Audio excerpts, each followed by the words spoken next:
हिंदुस्तान के दूसरे मुगल बादशाह हुमायूं, जिन्होंने अपनी सल्तनत दोबारा हासिल की, लेकिन उस पर राज करने के लिए ज्यादा जी ना सके।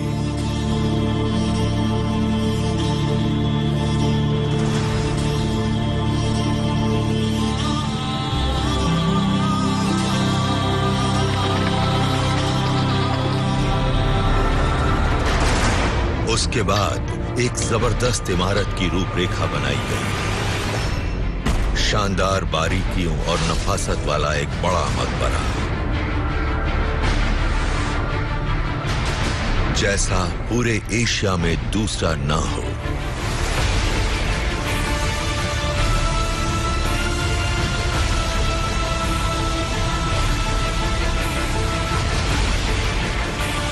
दशकों बाद ये अब तक के सबसे शानदार मकबरे के लिए मिसाल बन गया। अब 4 सदियों बाद संरक्षणकर्ता इस वर्ल्ड हेरिटेज को इसकी पहले जैसी शानो शौकत वापस कायम करने में लगे हैं। ये वक्त की परतों को हटा रहे हैं और मुगलों की दिलचस्प दास्तां फिर से उजागर हो रही है। क्या ये एक बेगम की अपने बादशाह के लिए बेइंतहा मोहब्बत की मिसाल थी, या एक जवान बादशाह द्वारा बनवाई गई अपने पिता की यादगार, या फिर मुगल सल्तनत कायम होने का ऐलान था?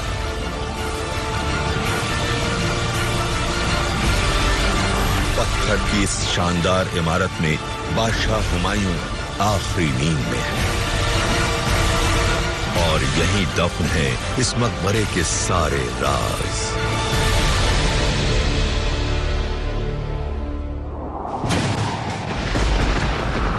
दिल्ली के आसमान पर तूफान की स्याही है। हवा की रफ्तार 100 किलोमीटर प्रति घंटे से भी ज्यादा है। गुंबद पर लगा कलश तूफान के थपेड़े झेल रहा है। ये कलश 6 मीटर लंबी लकड़ी पर चढ़ा है, जिसे गुंबद से जोड़ा गया है। तूफान इस पर पूरा जोर लगा रहा है। कलश तूफान का कहर सह न पाया, पर बाकी इमारत बरकरार है। ये सैकड़ों सालों से ऐसे तूफान झेलती रही है।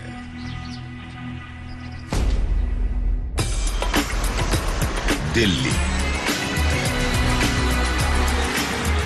भारत की ये राजधानी रोज बेहिसाब बढ़ रही है। हुमायूं का मकबरा 4.5 सदियों से सिर उठाए खड़ा है, लेकिन वक्त की बेरहमी इमारत पर साफ नजर आने लगी। मौसम और अनदेखी से मध्यकाल की इस खूबसूरत इमारत को बहुत नुकसान पहुंचा। आगा खान ट्रस्ट फॉर कल्चर और आर्कियोलॉजिकल सर्वे ऑफ इंडिया के लोग 21वीं सदी की शुरुआत से ही सर दोराब जी टाटा ट्रस्ट की मदद से इसकी हिफाजत के काम में लगे हुए हैं। कई विशेषज्ञों की टीम ने हुमायूं के मकबरे को पहले जैसा बनाने की योजना पर काम किया। 450 साल पहले इसे बनाने वालों के ही तौर तरीकों से हो रही मरम्मत से हुमायूं का मकबरा धीरे धीरे फिर से चमकने लगा। 2 दशक में खंडहर हुए इस शाही मकबरे की शान लौट आई।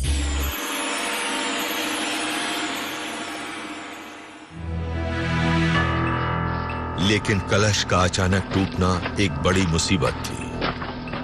जब सारा काम खत्म हो गया और हम सब जश्न के मूड में थे, तब यह हुआ, इसलिए यह बड़ा झटका था।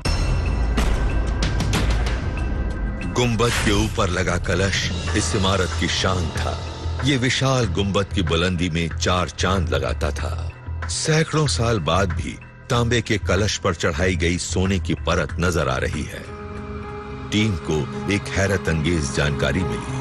यहाँ एक इंसान बना है। ये देखिए, यहाँ भी है। यहाँ कुछ नक्श है, इसमें काफी कुछ है और इससे हमें काफी कुछ पता चल सकता है। ऑफिस में हाई रेजोल्यूशन स्कैन से ज्यादा साफ तस्वीरें सामने आई। कलश में सबसे अहम चीज झुककर नमाज पढ़ रहे एक शख्स की तस्वीर थी। नमाज पढ़ रहा यह शख्स बेहतरीन मुगल लिबास में था और आप देख सकते हैं कि इसकी पगड़ी वगैरह कितनी शानदार है। नमाज पढ़ रहे शख्स का चेहरा खुरच कर लगभग मिटा दिया गया है। पारंपरिक इस्लाम में ऐसा अक्सर देखा जाता है क्योंकि इसमें किसी भी जीवित चीज की तस्वीर बनाने की मनाही है। किसी को लगा होगा कि ये सही नहीं था। इसके सही मायने शायद कभी सामने ना आए। ये रहस्य यहाँ बादशाह हुमायूं और 160 अन्य मुगलों के साथ हमेशा दफन रहेगा। ये महान मुगल कौन थे? इसका जवाब हिंदुस्तान से बाहर मिल सकता है। मुगल लफ्ज मंगोल से बना है क्योंकि उनके पूर्वज मंगोलियन थे। उनकी मां का खानदान खूंखार चंगेज खान से जुड़ा था। चंगेज और उनकी मंगोलियन फौज ने दुनिया में अब तक का दूसरा सबसे बड़ा साम्राज्य स्थापित किया था। लेकिन मुगल अपने पिता के पूर्वज तैमूर की इज्जत करते थे। किस्से कहानियों में मशहूर तैमूर मौजूदा उज़्बेकिस्तान का एक खान था। उसने ईरान, अफगानिस्तान, रूस और यूरोप के कुछ हिस्सों और उत्तर भारत को भी जीत लिया था। लेकिन इसके लगभग 100 साल बाद तैमूर खानदान की सल्तनत बिखर गई।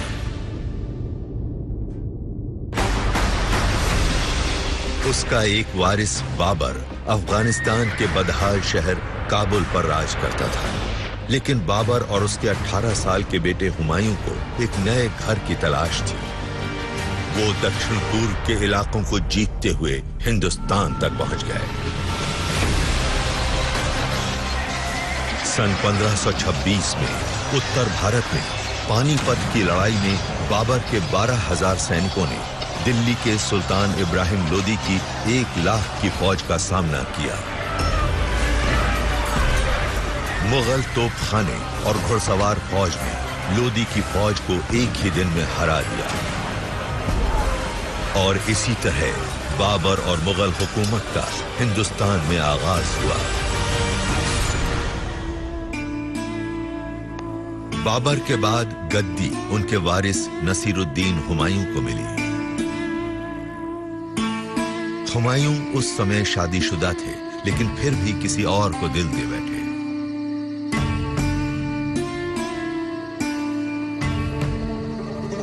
पर्शिया के एक सभ्य परिवार की बेटी हमीदा बानो पहले तो हुमायूं से निकाह नहीं करना चाहती थी, लेकिन बादशाह को ना सुनने की आदत नहीं थी और उनका निकाह हो गया।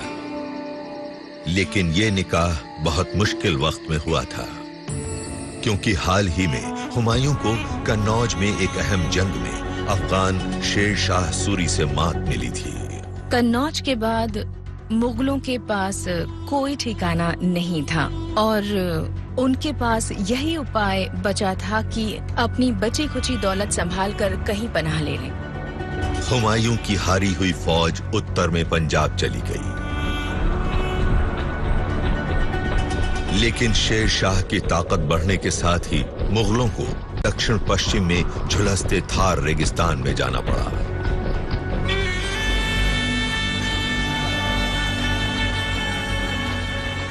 कुछ वफादार हुमायूं के साथ थे, उनमें उनके भरोसेमंद सलाहकार बैरम खान भी थे। ये उनके लिए बहुत बुरे दिन थे। उस समय हमीदा बानो मां बनने वाली थी और उन लोगों को पनाह की जरूरत थी। वो आगे सिंध में उमरकोट की ओर बढ़ गए। यहां उन्हें हिंदू राणा ने पनाह दी, जो इस रेगिस्तानी इलाके के शासक थे।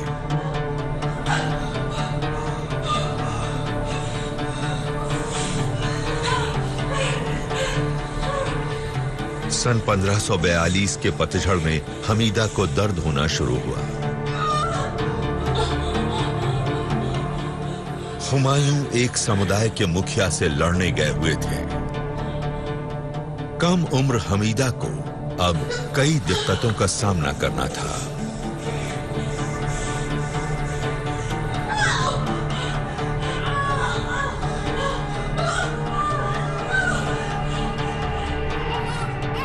और अब वो मां भी बन गई थी। जंग से लौटने पर हुमायूं ने अपने बेटे को पहली बार देखा। उन्होंने अपने बेटे के सिर पर कस्तूरी लगाई ताकि उसकी खुशबू की ही तरह उनके बेटे का नाम भी दूर दूर तक फैले। उनकी ये ख्वाहिश पूरी होने वाली थी। ये बच्चा आगे चलकर भारत के सबसे महान शासकों में से एक बना। उन्होंने उस बच्चे का नाम जलालुद्दीन मोहम्मद रखा। दुनिया उसे महान अकबर के नाम से याद करती है।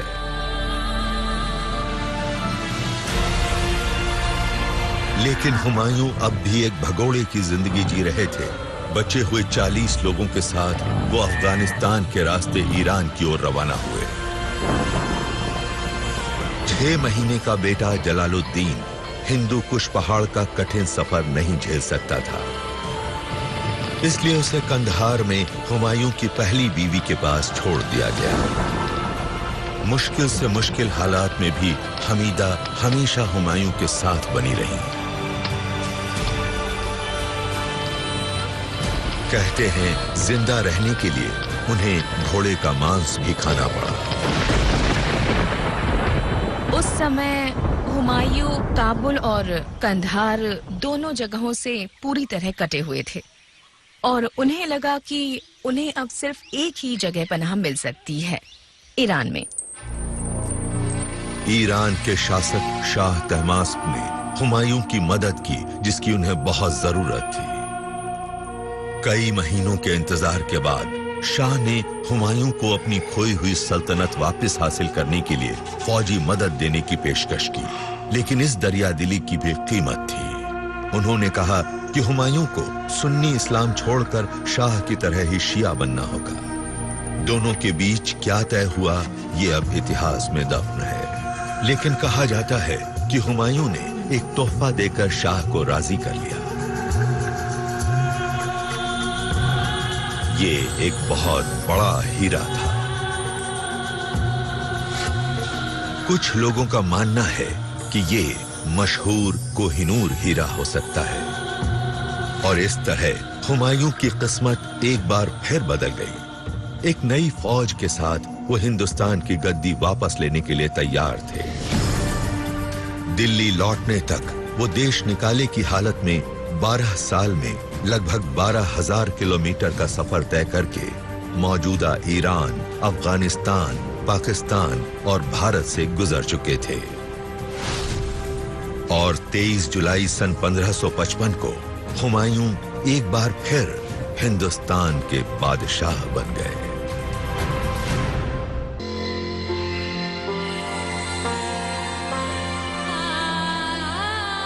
21वीं सदी की दिल्ली में इसके मध्यकालीन अतीत के अवशेष छिपे हुए हैं। ये पुराने शहर 11वीं सदी के बाद से वजूद में आए। खुद की अहमियत बनाए रखने के लिए शासक खुद अपने मकबरे बनवाते थे, लेकिन ये मकबरे हिंदुस्तान के दूसरे मुगल बादशाह हुमायूं के मकबरे के सामने बहुत छोटे साबित होने वाले थे। जानी मानी आर्किटेक्चरल हिस्टोरियन एबा कॉक के मुताबिक दुनिया में मकबरों की सबसे समृद्ध परंपरा भारत में है। मकबरा वास्तव में एक विवादास्पद इमारत है। इस्लाम में चली आ रही सोच के मुताबिक कब्र के ऊपर कोई बड़ी चीज नहीं बननी चाहिए, क्योंकि ऐसा करना मरहूम इंसान को ऊपर वाले के बराबर दर्जा देने जैसा है, जो उनकी मान्यताओं के खिलाफ है। हुमायूं का मकबरा विवाद में था या नहीं, लेकिन वो अपने समय में सबसे बड़ा मकबरा था पूरे एशिया में।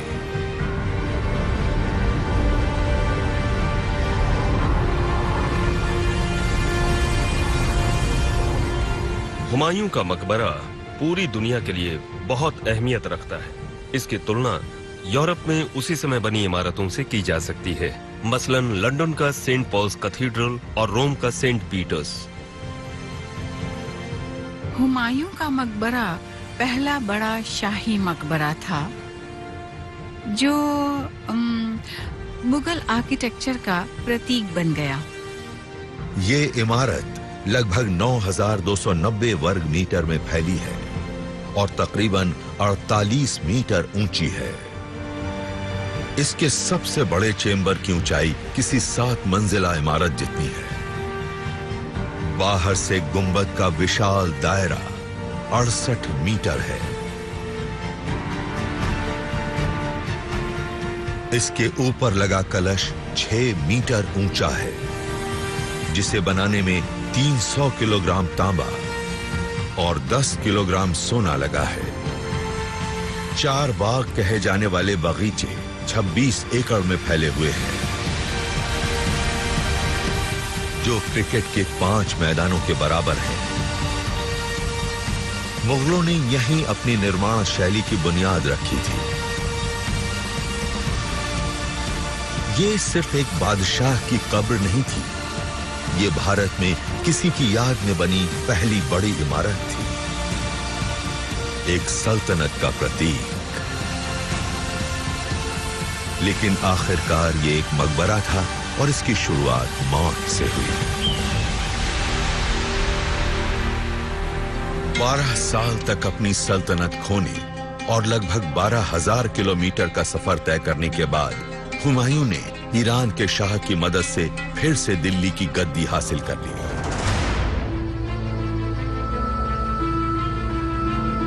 लेकिन महज 6 महीनों में किस्मत उनका साथ छोड़ गई। ग्रह नक्षत्रों में हुमायूं की गहरी दिलचस्पी थी।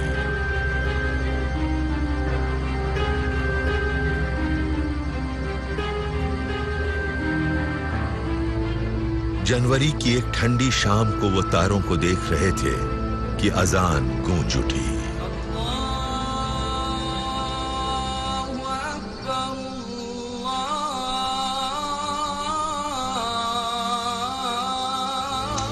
जल्दबाजी में वो नमाज के लिए चल दिए, लेकिन फिसल गए।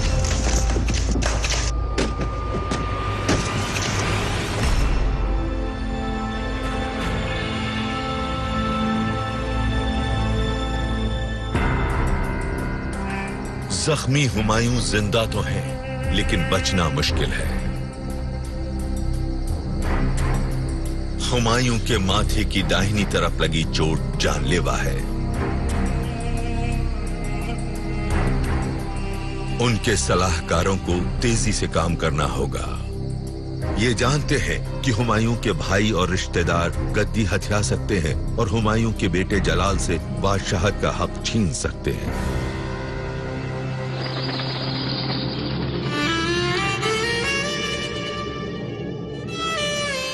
कुछ दिनों तक मौत से लड़ने के बाद भारत के दूसरे मुगल बादशाह नसीरुद्दीन हुमायूं ने आखिरी सांस ली।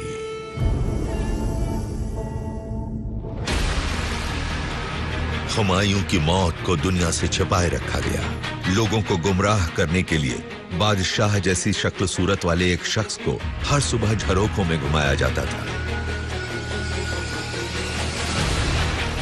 अगले वारिस को गद्दी पर बिठाने की तैयारी शुरू हो गई। दिल्ली से कुछ दिनों की दूरी पर कलनौर पंजाब में शहजादे जलाल को तैयार किया गया। हुमायूं के भरोसेमंद सलाहकार बैरम खान को उनका संरक्षक बनाया गया। शाह शनौकर, वारिसे तख्त तैमूर। बादशाह बनने वाले इस लड़के की ताजपोशी की रस्म बहुत जल्दबाजी में पूरी कर दी गई।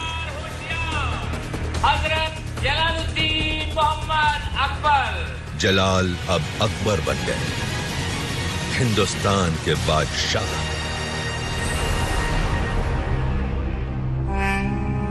एक बादशाह दूसरी दुनिया में चले गए और दूसरे ने उनकी जगह ले ली। बादशाह जलालुद्दीन मोहम्मद अकबर महज 13 साल के हैं। दूर कहीं हमीदा अपने शौहर की मौत से गमगीन है। उस समय की ज्यादातर औरतों की तरह ये भी अपने शौहर को दफनाने की रस्म में शामिल नहीं हो सकती। सालों की जद्दोजहद और एक से दूसरे मुल्क में भटकने के दौरान हमीदा हमेशा हुमायूं के साथ रही। कुछ लोगों का मानना है कि अब हमीदा ने अपने मरहूम शौहर का मकबरा बनाने को अपनी जिंदगी का मकसद बना लिया। लेकिन इसके बारे में कहानियां और भी हैं।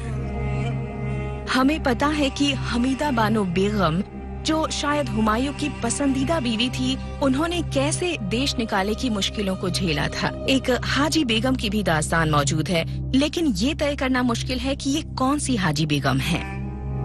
ये मकबरा किसने बनवाया, ये अब भी एक रहस्य है, लेकिन कई इतिहासकारों का मानना है कि इसे अकबर ने बनवाया था। अकबर हिंदुस्तान के बादशाह थे और उनका मुगल खानदान यहां राज करने वाला था।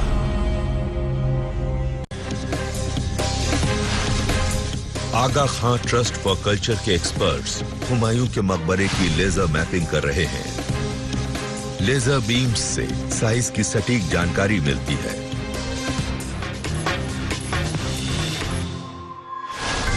इन आंकड़ों से 3D इमेजेस तैयार की गई। इससे एक जबरदस्त मॉडल तैयार हुआ। बड़ा होने के साथ साथ इस मकबरे में कमाल की नई चीजें और बारीकियां भी मौजूद हैं। ऐसा डिजाइन जो देखने में जबरदस्त लगे। ये इमारत बीच से भी उतनी ही कमाल की दिखती है जितनी अगल बगल से। इसका हर कोना 45 डिग्री के कोण पर है।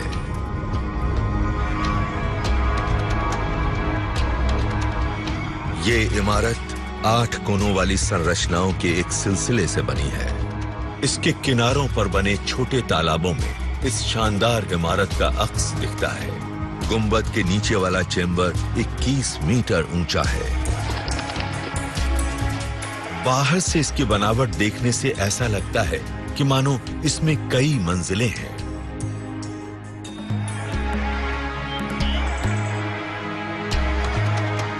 इसका आर्किटेक्चर वाकई कमाल का है। शायद इसीलिए इस मकबरे को बनाने वाले माहिर कारीगरों को आज भी याद किया जाता है।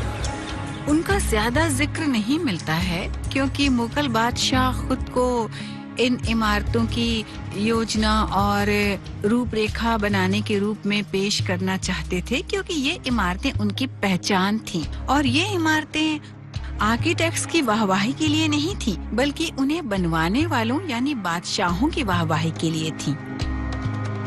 हुमायूं की मौत के 10 साल बाद बादशाह अकबर हिंदुस्तान के सबसे बड़े शासक बन गए। उनकी सल्तनत अफगानिस्तान से बंगाल तक फैली हुई थी। अब जवान हो चुके अकबर अपने पिता के लिए एक शानदार मकबरा बनवाने के लिए तैयार थे। एक ऐसा मकबरा जो उनकी सल्तनत की ताकत और जज्बे का प्रतीक बनेगा। अकबर ने पर्शिया के मिर्जा मिराग घियास और मोहम्मद सैयद यानी बाप बेटे की एक जोड़ी को इस इमारत का आर्किटेक्ट बनाया। 20वीं सदी के अंत में बुखारा में मिले एक ऐतिहासिक दस्तावेज से हमें पता चला कि मिराग घियास और उनका बेटा इस इमारत को बनाने वाले उस्ताद कारीगर थे। ये पता नहीं कि अकबर ने घियास को क्या निर्देश दिए थे। कुछ लोगों का मानना है कि वो अपने पिता के दुश्मन शेर शाह सूरी के मकबरे से बड़ी इमारत बनवाना चाहते थे, जो झील के बीच बनी एक शानदार इमारत है। जाहिर है कि अगर अकबर ने उस मकबरे को देखा या उसके बारे में सुना था तो वो उससे बड़ी मुगल इमारत बनवाना चाहते थे, जिससे ये इजहार हो कि मुगल अब यहीं रहेंगे और ये है उनकी शान और शौकत। घियास और उनके बेटे से बहुत उम्मीदें की जा रही होंगी। ये पता नहीं है कि इस मुगल इमारत को कैसे डिजाइन किया गया। इसकी कोई रूपरेखा या नक्शा मौजूद नहीं है। आज कंप्यूटर से बनने वाले डिजाइन के विपरीत उस समय के आर्किटेक्ट्स मध्यकालीन औजारों की मदद से काम करते थे। निर्माण के अपने काम में माहिर इन लोगों को यूं ही उस्ताद नहीं कहा जाता था। अगर आज हुमायूं के मकबरे जैसी इमारत बनती तो इसके लिए architects, landscape architects, structural engineers, civil engineers, hydraulic engineers, botanist, geologist, mathematicians सबकी जरूरत पड़ेगी। और ये जाहिर है कि घियास और उनका बेटा और दूसरे बिल्डर्स इन सभी विज्ञानों और कई दूसरी चीजों के अच्छे जानकार थे। इस तरह की जो इमारतें थीं वो 3D मॉडल्स पर बनी होंगी, जिन्हें बारीकी से तैयार करके बादशाह को दिखाया गया होगा।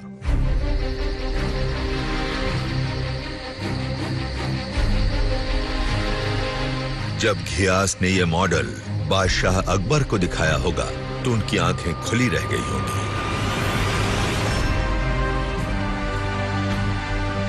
इसमें सिर्फ कमाल की ज्योमेट्री ही नहीं थी, इसके डिजाइन में पत्थर पर काम करने की पारंपरिक भारतीय कारीगरी के साथ पर्शिया की बारीक सजावट भी थी। गुंबद के ऊपर लगा कलश इस मेल की एक मिसाल है। इस्लामी शैली में बने गुंबद के ऊपर भारतीय मंदिर निर्माण शैली में इस्तेमाल होने वाले कलश जैसी चीज लगी है। बादशाह इससे बहुत प्रभावित हुए और इसके लिए जगह का चुनाव बहुत साफ था। ये मकबरा हजरत निजामुद्दीन औलिया की दरगाह के पास होना चाहिए था। मनम गुलाम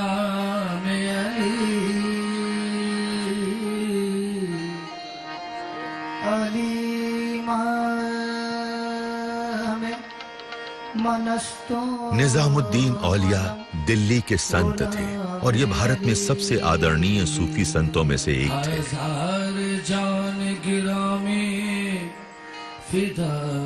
14वीं सदी की शुरुआत में यहीं उन्होंने अपनी जिंदगी बिताई।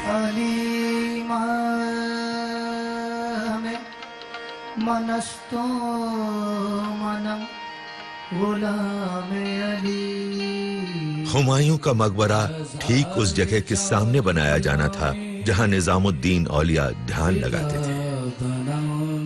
हुमायूं के मकबरे के पश्चिमी छोर पर वो दरगाह है जिसमें हजरत निजामुद्दीन औलिया की कब्र है।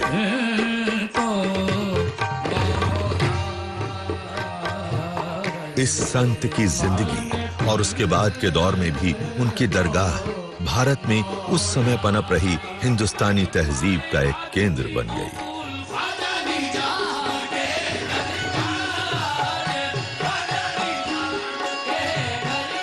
इसकी सबसे जबरदस्त मिसालों में से एक है कव्वाली की शुरुआत।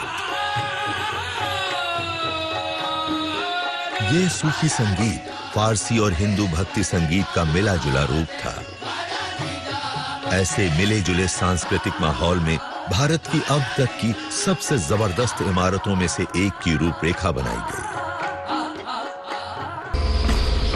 सन 2007 में आगा खान ट्रस्ट फॉर कल्चर ने मुगल बादशाह हुमायूं के मकबरे को फिर से ठीक करने का काम शुरू किया।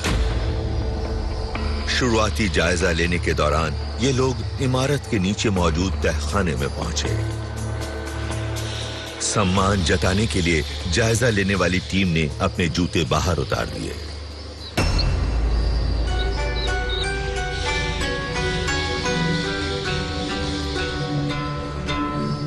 पत्थर की ये मामूली सी सिल्ली ही दूसरे महान मुगल बादशाह नसीरुद्दीन हुमायूं की असली कब्र है। बादशाह यहीं दफन है।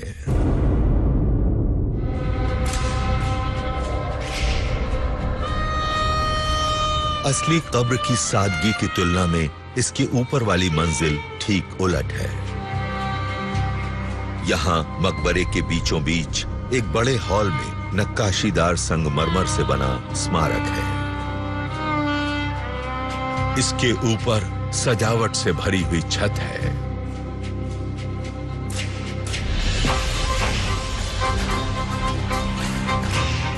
दूसरे कमरों में ऐसे ही और स्मारक हैं, जबकि असली कब्र नीचे तहखाने में मौजूद है। इस मकबरे के तहखाने में 2 मंजिलों वाले 68 कमरे हैं, जिनमें मुगलों की 160 से ज्यादा कब्र हैं।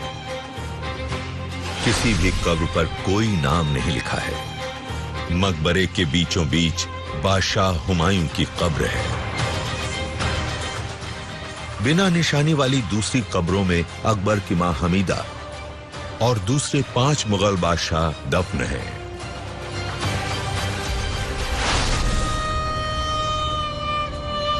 ये शानदार मकबरा यमुना नदी के पश्चिमी किनारे पर सिर उठाए खड़ा है।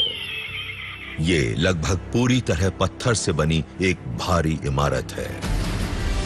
इसमें 3000 टन से ज्यादा सैंडस्टोन और संगमरमर का इस्तेमाल हुआ है, जिसे 300 किलोमीटर से भी ज्यादा दूर से यहां तक लाया गया था।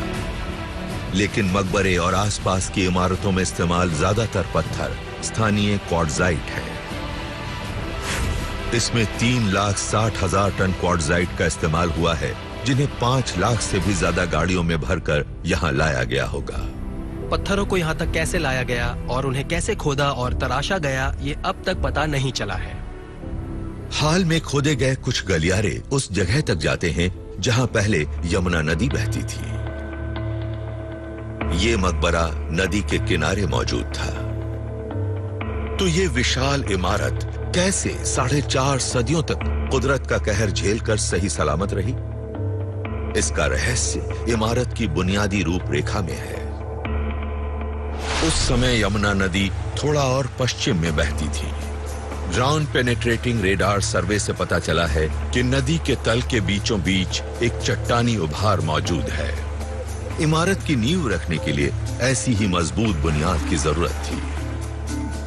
इसे बनाने के लिए पूरी दुनिया से कारीगर आए होंगे। यहाँ मध्य एशिया तक से कारीगर आए होंगे, क्योंकि वहाँ की कला की झलक यहाँ की नक्काशी में मिलती है। साथ ही राजपूत राजाओं के लिए काम करने वाले हिंदू कारीगर भी रहे होंगे, यानी पूरा साम्राज्य लगा हुआ था। ये इमारत 3 बुनियादी हिस्सों में बटी हुई थी। इसका निचला हिस्सा यानी तहखाना बादशाह और मुगल खानदान के दूसरे सदस्यों को दफनाने की जगह है। दूसरा हिस्सा मुख्य इमारत है, जिसमें सेंट्रल चेंबर है। तीसरा हिस्सा इस मकबरे का विशाल गुंबद है। इसकी रूपरेखा 2 छतों वाले दोहरे गुंबद के रूप में बनी थी। एक बाहर से नजर आने वाला गुंबद है और दूसरा चेंबर के अंदर से दिखने वाली छत है। ये इमारत का सबसे महत्वाकांक्षी पहलू था। इससे पहले भारत में कोई इतनी बड़ी चीज नहीं बनी थी। इसका वजन इस पूरी इमारत पर जबरदस्त बोझ डाल सकता था। अगर आप गुंबद को एक संतरा मान लें और अगर मैं इसे दबाऊं तो इसका दायरा बढ़ता चला जाएगा। इसी तरह गुंबद में भी ऊपर से लगने वाला भार उसे दबाता है और उसकी बुनियाद को बाहर की ओर धकेलने की कोशिश करता है। निर्माताओं ने गुंबद के नीचे एक ड्रम जैसी संरचना की रूपरेखा बनाई, जो ऊपर से पड़ने वाले भार को फैलने से रोकता है। इससे गुंबद का पूरा भार ड्रम और मुख्य दीवारों से होते हुए बुनियाद तक और फिर उसके नीचे की चट्टानों तक पहुंच जाता है। ड्रम काफी भार संभालता है और इसकी बहुत अहमियत है। ये सिर्फ डिजाइन की सजावटी चीज नहीं है, बल्कि बहुत कुछ है। मुगल निर्माताओं ने यहाँ इमारत को सजाने की बजाय अपने आप में एक सजावटी इमारत ही तैयार कर ली। यहाँ दूर से ही नजर आने वाला लाल और सफेद रंगों का कॉन्ट्रास्ट कमाल का असर पैदा करता है। भारत के मध्यकालीन निर्माता भी लाल और सफेद रंगों का इस्तेमाल करते थे, लेकिन ये इतने बड़े पैमाने पर कभी नहीं हुआ था। ये इसकी सजावट का सिर्फ एक पहलू है। यहाँ 6 कोनों वाले सितारे साफ नजर आते हैं। इस्लामी शैली की ये सजावट हिंदू शैली में बने पत्थर के कमल के साथ थी। हिंदू मुस्लिम की मिली-जुली संस्कृति में बादशाह अकबर की दिलचस्पी यहाँ कई जगहों पर नजर आती है। ऊपर पत्थर से बनी छतरियां बिल्कुल राजपूत शैली की हैं। छत पर बरामदों में गुजरात की लकड़ी की कारीगरी की झलक नजर आती है। इस इमारत के हर कोने में पत्थर तराशने वाले हिंदू कारीगरों का हुनर साफ नजर आता है। राजपूत शैली में बनी छतरियों के ऊपर मुगलों के पूर्वजों के इलाके समरकंद की शैली की टाइल्स लगी हुई है। 4 सदियों से भी ज्यादा वक्त के बाद अब इसकी असली भीतरी सजावट का बहुत थोड़ा सा हिस्सा बचा है, लेकिन ऐतिहासिक विवरण से कलाकारों ने इसकी खोई हुई भव्यता वापस हासिल की। कहते हैं इसकी छत सोने की कारीगरी से चमकती थी। हुमायूं के स्मारक के ऊपर एक शामियाना होता था जो स्तंभों के सहारे खड़ा रहता था। बादशाह की तलवार, उनकी किताबें और उनके जूते कब्र के पास ही रखे रहते थे।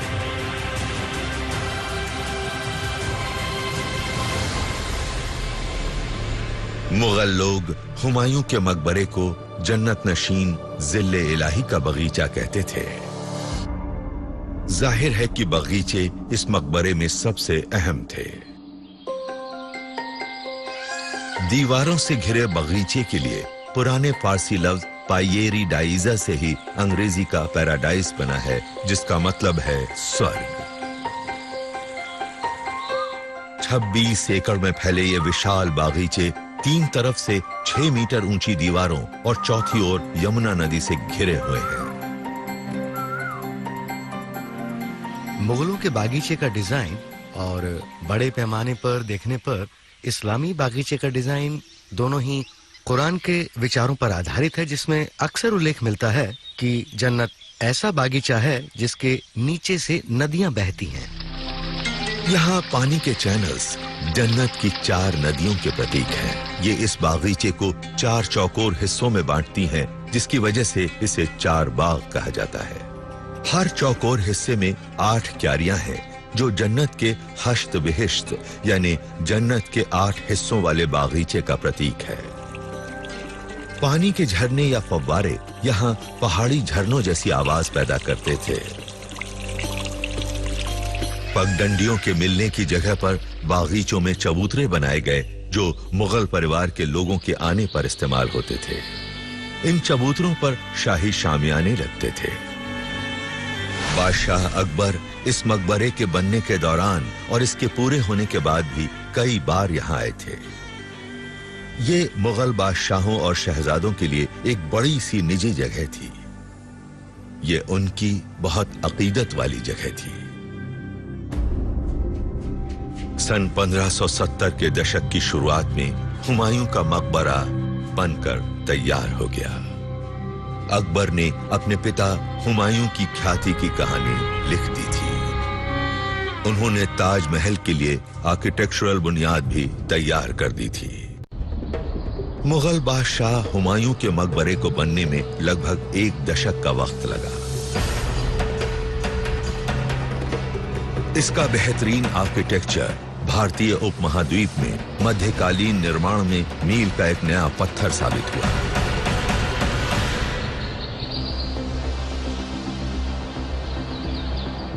इसके तैयार होने पर मुगल शिल्पकारी के एक शानदार दौर की शुरुआत हुई।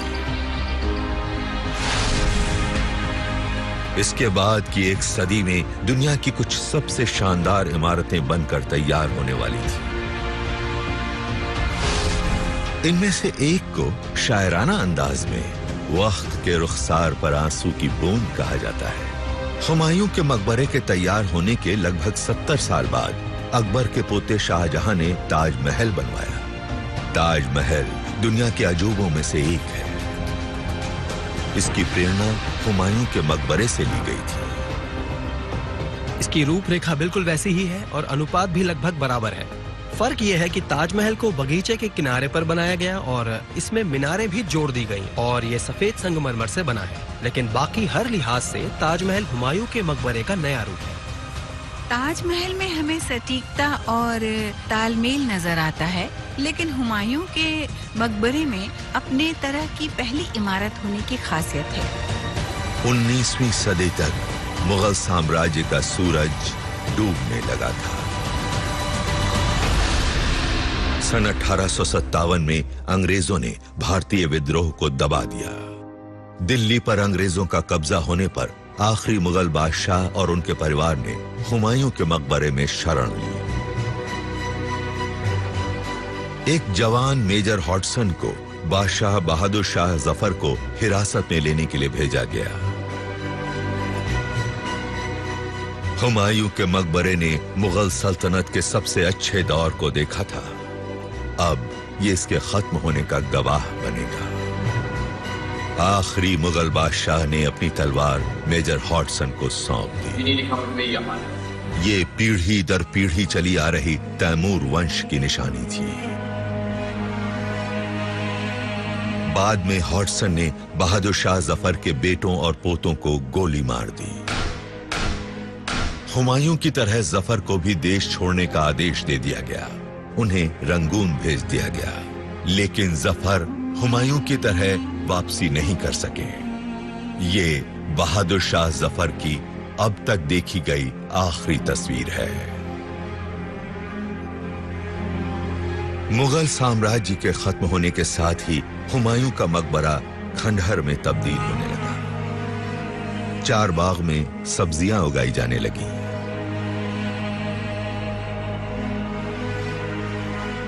अंग्रेजों ने इसे इंग्लिश गार्डन बनाने की भी कोशिश की। इसकी मुगलिया नजाकत इंग्लिश क्यारियों की परतों में दफन होने लगी। 20वीं सदी की शुरुआत में ब्रिटिश वाइसरॉय लॉर्ड कर्जन ने इन बगीचों को फिर से ठीक ठाक करने की कोशिश की।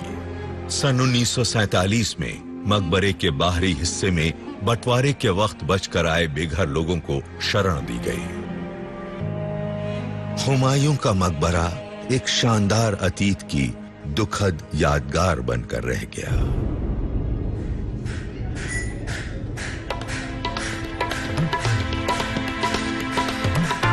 आगा खान ट्रस्ट फॉर कल्चर के संरक्षणकर्ता पुरानी दिल्ली यानी शाहजहानाबाद की गलियों से गुजर रहे हैं। ये यहाँ हुमायूं के मकबरे के गुंबद पर लगे कलश जैसी चीजों की मरम्मत कर रहे कारीगरों के पास आए हैं। सजावटी कलश का गिरना एक बड़ा झटका था। इसे दोबारा बनाना इस मकबरे के संरक्षण के विशाल प्रोजेक्ट का आखिरी चरण है। ये कारीगर उन्हीं तरीकों का इस्तेमाल कर रहे हैं जिनके जरिए 16वीं सदी में इसे पहली बार बनाया गया था। 21वीं सदी की टेक्नोलॉजी और 16वीं सदी की कारीगरी यहाँ एक साथ इस्तेमाल हो रही है। मकबरे के संरक्षण का काम सन 1997 में शुरू हुआ। बागीचे को पहले जैसा बनाने का काम आगा खान ट्रस्ट फॉर कल्चर के चेयरमैन हिज हाइनेस आगा खान की ओर से भारत की आजादी की 50वीं सालगिरह का तोहफा है। चार बाग में फिर से बहार आ गई है। एक बार फिर से यहाँ मुगलों के पसंदीदा पौधे पनप रहे हैं। यहाँ फिर से झरने बहने लगे हैं।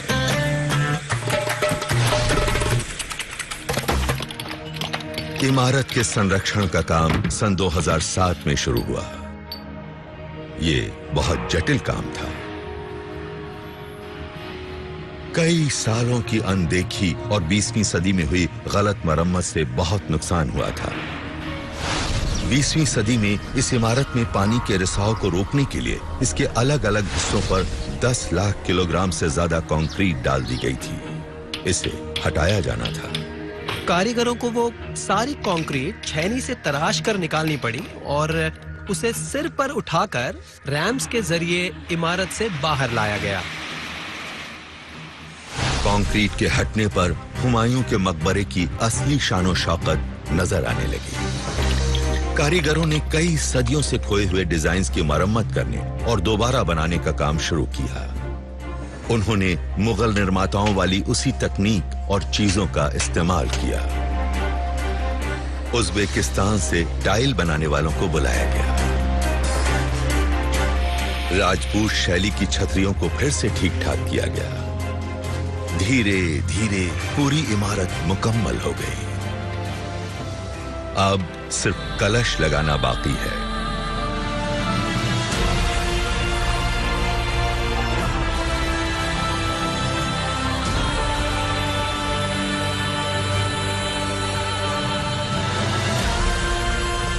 इसे लगाने पर हुमायूं का ये शानदार मकबरा फिर से पहले वाली शानो शौकत हासिल कर लेगा। 4 सदियों से भी ज्यादा से ये भारत के इतिहास के उतार चढ़ावों का गवाह रहा है। कुछ लोगों के लिए ये एक बादशाह के लिए उनकी बेगम की मोहब्बत की मिसाल है। कुछ के लिए ये एक महत्वाकांक्षी बादशाह की सल्तनत का इजहार और एक माहिर कारीगर का शानदार काम है। लेकिन कुछ के लिए ये एक सल्तनत के खात्मे की यादगार है। इस मुगल मकबरे का जादू हमेशा हमेशा कायम रहेगा।